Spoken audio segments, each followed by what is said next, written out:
On a quiet night in a small American town, a woman vanished without a trace, and the strangest part was not the silence she left behind but how perfectly her life seemed to freeze in place, as if someone had carefully paused it mid-scene and walked away.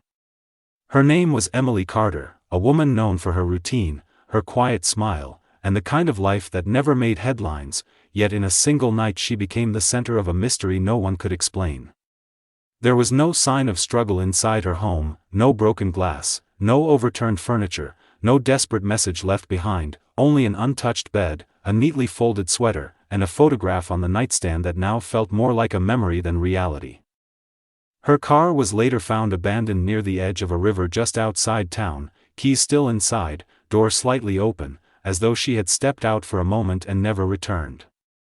For years, people believed they understood what happened. They whispered about tragedy, about loss, about a life that ended too soon, and slowly, like all stories that lack answers, hers began to fade into the background of everyday life.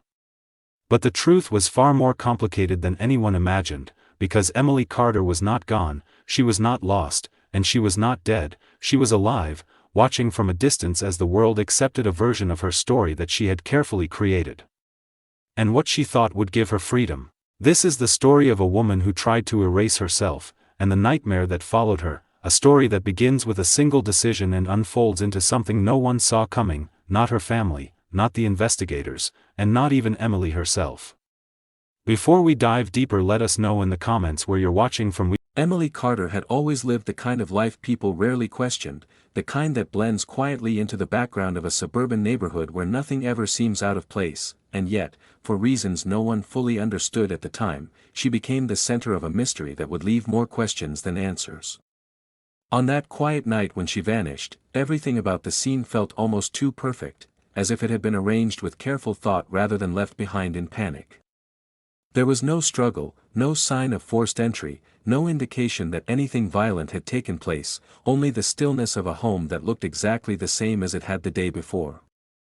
Her car, found near the river with the keys still inside, gave investigators their first assumption, that Emily Carter had taken her own life, and for a while, that explanation seemed to satisfy everyone, because it was simple, because it was believable, and because it required no further digging into a life that appeared, from the outside, to be completely ordinary. But Emily's story did not begin that night, and it certainly did not end there.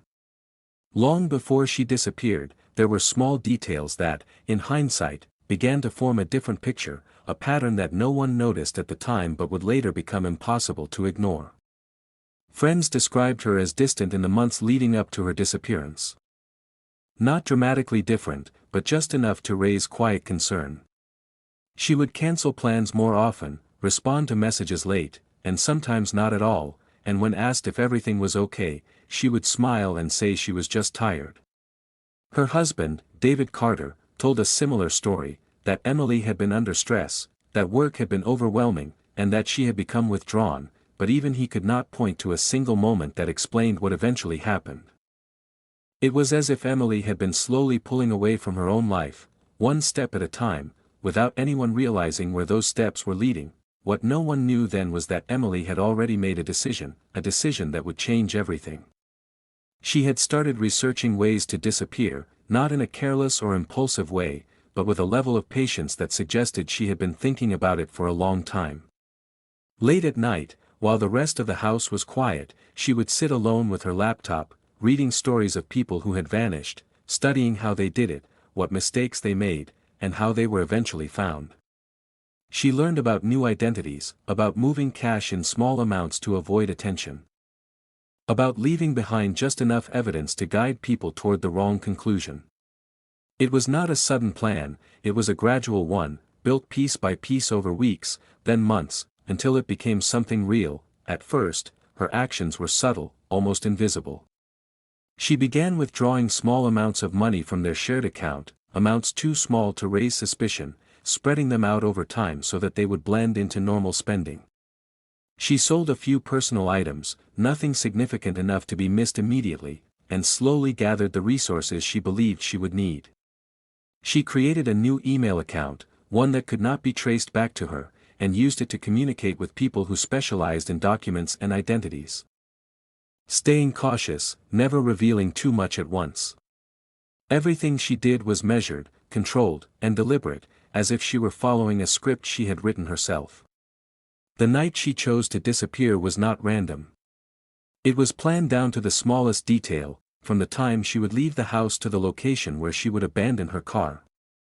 She waited until David had fallen asleep, until the house was completely still, and then she moved quietly, taking only what she could carry without drawing attention. When she stepped out into the night, there was no hesitation, no moment of doubt that anyone could see, only the steady movement of someone who believed she was doing exactly what she needed to do. She drove to the river, parked the car in a place where it would be easily found, and left behind the scene that would tell the story she wanted people to believe. When the news broke the next morning, it spread quickly through the community. Emily Carter was missing, and within hours, the search began. Police officers, volunteers, and rescue teams gathered near the river, scanning the water, the shoreline, and the surrounding areas for any sign of her. News stations picked up the story, reporting on the mysterious disappearance, interviewing neighbors and friends who struggled to understand how someone like Emily could simply vanish. David appeared on camera, his voice unsteady, asking for any information that could help bring his wife home. The narrative formed quickly, a tragic story of a woman who had reached a breaking point, and for a while, that narrative went unchallenged, but as days turned into weeks, and weeks into months, the lack of evidence began to raise questions. There was no body, no definitive proof that Emily had entered the water. And while that was not unusual in cases like this, it left a gap that investigators could not ignore. They revisited the scene, re-examined the evidence, and began to look more closely at the details that had initially been overlooked. The position of the car, the absence of footprints leading into the river, the lack of any personal belongings that might suggest a final moment of hesitation, all of it started to point in a different direction. Meanwhile, miles away from the town she once called home, Emily was beginning her new life. At first, everything felt exactly as she had imagined. She had a new name, a new place to stay, and a sense of freedom that she had not felt in years. She no longer had to answer to anyone, no longer had to maintain the life she had left behind, and for a brief moment, it seemed like her plan had worked perfectly. But that feeling did not last. The reality of her situation began to settle in, slowly at first, and then all at once. Living under a new identity was not as simple as she had believed. Every interaction required caution, every conversation had to be measured, and even the smallest mistake could lead to questions she could not afford to answer. She avoided forming connections, kept her distance from others, and lived with a constant awareness that someone, somewhere, might recognize her. The money she had saved began to run out, forcing her to take risks she had not planned for, and each risk brought a new layer of anxiety that she could not escape. As time passed, the isolation became harder to manage. The freedom she had once imagined now felt more like a prison, one without walls but with rules she could never break. She missed the familiarity of her old life, the people she had left behind, even the routines she once found suffocating. But returning was not an option, not without facing the consequences of what she had done.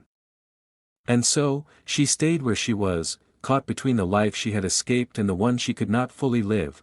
Back in her hometown, the investigation took a turn when financial records revealed a pattern that could not be ignored.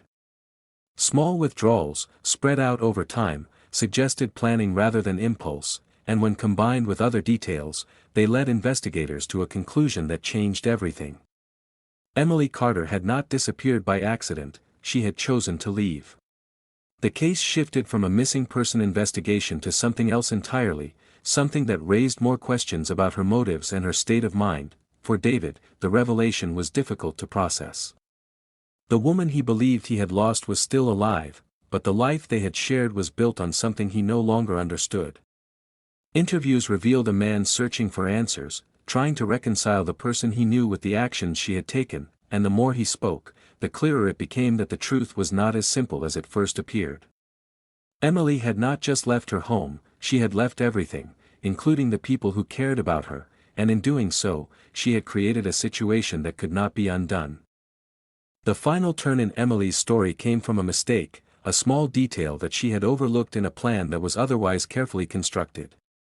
It was a routine transaction, something she believed would go unnoticed, but it created a trail that led directly to her. Authorities tracked the activity, followed the lead, and within days, they found her.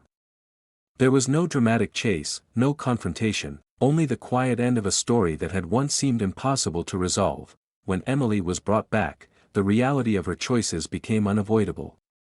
She faced legal consequences for the actions she had taken, for the resources used in the search, for the deception that had affected so many people, and for the life she had attempted to abandon without explanation. But beyond the legal outcome, there was something else, something deeper that could not be measured in charges or sentences. She had to confront the impact of her decision, the relationships that could not be repaired, and the version of herself that she could no longer escape. In the end, Emily Carter did not find the freedom she was looking for. The life she tried to leave behind became the very thing she could not move past, and the identity she created for herself never felt real enough to replace what she had lost.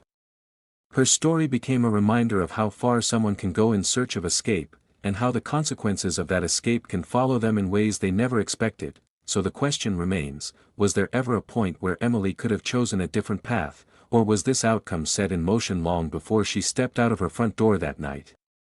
And if you were in her position, facing the same pressures, the same fears, and the same desire to start over, would you have made the same decision, or would you have found another way to deal with it? Let me know what you think, and if this story made you question how well we really know the people around us, then stay tuned, because the next story might change the way you see everything.